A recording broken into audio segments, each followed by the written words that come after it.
Good evening all students. बेटा science में आपका चल रहा था विद्युत धारा का चुंबकीय प्रभाव। आज यहाँ से होना है आपका सीधे धारावाही चालक द्वारा उत्पन्न चुंबकीय क्षेत्र। जब विद्युत धारा को सीधे चालक में से प्रवाहित करते हैं तो चुंबकीय बल रेखाएं धारावाही चालक के चारों ओर सकेंद्रीय वृत्तों के रूप में होती हैं।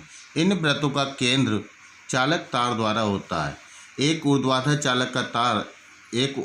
चालक तार AB लेते हैं जो कार्डबोर्ड C से गुजरता है।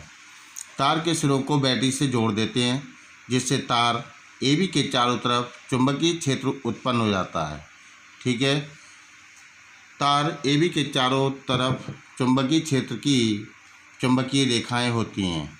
कंपास M को रखकर हम चुंबकीय क्षेत्र की दिशा ज्ञात कर सकते हैं। यह कार्डबोर्ड पर लोहे का बुरादा बिछा देते हैं जो दिशा को बताता है। ये चुंबकीय बल रेखाएं सकेंद्रीय वृत्तों की होती हैं। ठीक है, अब नेक्स्ट आता है धारावाही चालक द्वारा उत्पन्न चुंबकीय क्षेत्र की दिशा। दाएं हाथ का नियम। सीधे धारावाही चालक द्वारा उत्पन्न चुंबकीय क्षेत्र की दिशा निम्नलिखित नियमों से ज्ञात की जाती है।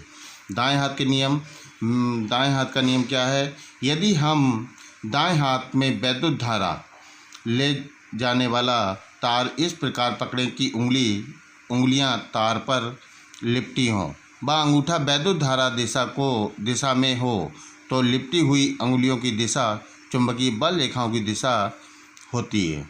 ठीक है, अब नेक्स्ट आता है मैक्सवेल का दक्षिणावर्ती पेच का नियम। यदि हम पेच कसते समय पेचकस को दाएं हाथ में पकड़कर इस प्रकार घुमाएं कि पेच की नोक धारा बहने की दिशा में चले तो जिस दिशा में पेच को घुमाने के लिए अंगूठा घूमता है वही चुंबकीय बल रेखाओं की दिशा होती है। चुंबकीय क्षेत्र की तीव्रता का SI में मात्रक क्या होता है? चुंबकीय क्षेत्र की तीव्रता का मात्रक SI में यानी CGS प्रणाली में टेस्ला या न्यूटन प्रति एम्पीयर मीटर होता है। चुंबकीय क्षेत्र की तीव्रता का मात्रक CGS प्रणाली में क्या होता है? टेस्ला होता है यानी गॉस। 1 टेस्ला बराबर होता है 10⁻⁴ गॉस। ठीक है, अब नेक्स्ट आता है आपका धारावाही कुंडली का चुंबकीय क्षेत्र। सीधे धारावाही चालक या तार के चारों ओर उत्पन्न चुंबकीय क्षेत्र के तार को वृत्तीय रूप में मोड़कर बढ़ाया जा सकता है। एक कार्डबोर्ड से गुजरने वाले कुंडली को चित्र में दिखाया गया है यानी दर्शाया गया है। कुंडली का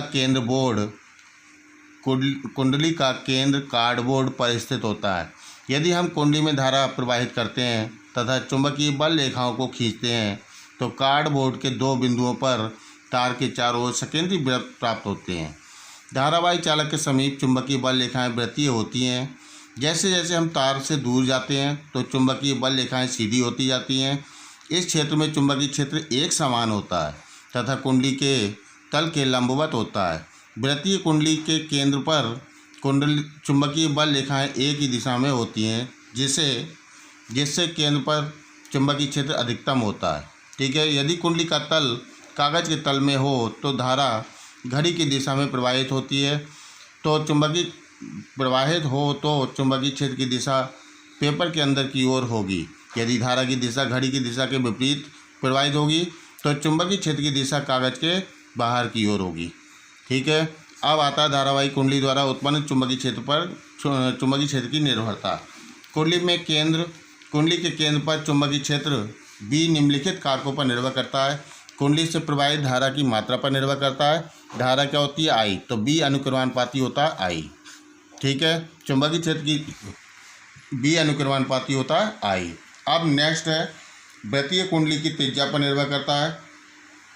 धारावाही कुंडली के केंद्र पर चुंबकीय क्षेत्र कुंडली की त्रिज्या के व्युत्क्रमानुपाती होता है। त्रिज्या होती है R, तो B अनुक्रमानुपाती 1/r है, इसलिए ये हो गया व्युत्क्रमानुपाती। अब आता है नेक्स्ट कुंडली के फेरों की संख्या, यानी फेरों की संख्या जो है वो n है, उसके अनुक्रमानुपाती होती है। यानी क्या? चुंबकीय क्षेत्र जो है वो कुंडली में फेरों की संख्या के अनुक्रमानुपाती होती है यानी B अनुक्रमानुपाती n। ठीक है, इतना आपको करना है, ढंग से पढ़ना है और पीछे के वर्क को पूरा कंप्लीट करना है।